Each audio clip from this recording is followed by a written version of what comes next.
Westenley Alcenat, a professor of history and urban and American studies at Fordham University.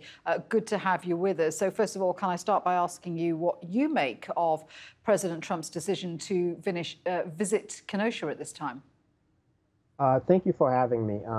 Well, I think the way I'm reading his visit this time is really a continuation of his last response during the protests that followed the George Floyd incident in Minneapolis, when many leaders around the country, as well as activists, had urged him not to hold a rally in Tulsa, given the symbolism that it would have represented in inflaming the wrong parts of our society. And yet, as we see again, the president refuses to listen and instead is making himself available to become the voice of many of these sort of more fringe parts of our society in terms of encouraging the violence rather than serving as a voice of reason to bring some peace to the situation.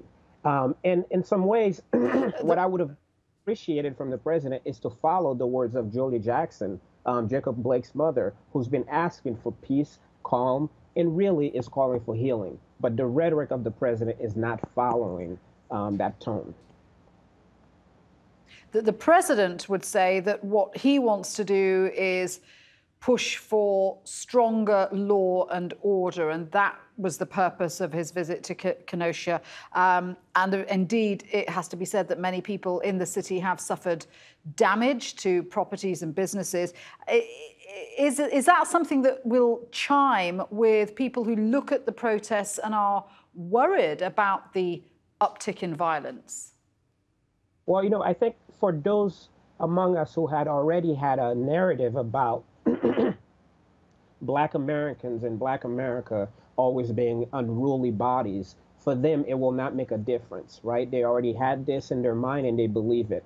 But if you really sit down and think about the situation, the protesters and the families who are affected by police violence and brutality are necessarily asking for the very same thing that we call law and order, except what they're asking here for is we must hold our officials, we must hold our policemen and policewomen accountable to the communities that they serve. So far this year, we've had at least 660 police shootings in terms of people who've been killed by the police. So how can you actually have law and order when the law itself is the problem? Or in the case of the president, who is supposed to be our commander-in-chief, himself is encouraging some of the violence that you see against protesters, right? So in that sense, if you ask many protesters, they're asking for police accountability, they're asking for police reform, less brutality. So there is nothing other than calling it law and order. Right. In that sense, right? It's the same thing. So can I ask, is there a concern that, because of the violence and because of the fact that we are now, or you are now in the lead up to a November election, that this whole issue of police brutality, law and order, racial injustice, this has all just become politicized, and the voices of the Black community are actually being lost in the rhetoric? Well, yeah, that's part of the problem here.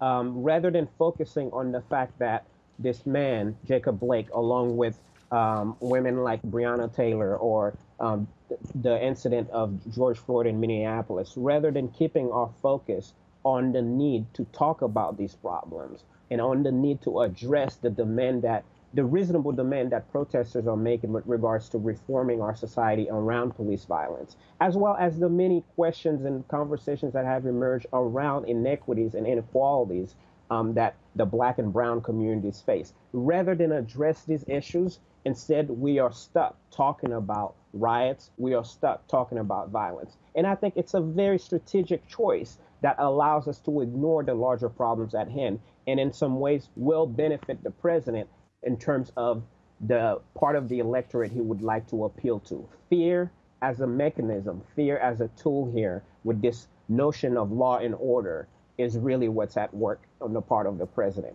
Because if you really think about it again, what are people asking with regards to the demands they're making? They're asking for law and order. You cannot have order and you cannot have law simultaneously act in the interest of the public if those people we give permission to protect us or themselves not really being held accountable in that duty. Right. Really interesting to get your views there. Thank you very much indeed for your analysis. Westenley Alcenat there, speaking to us from Fordham University.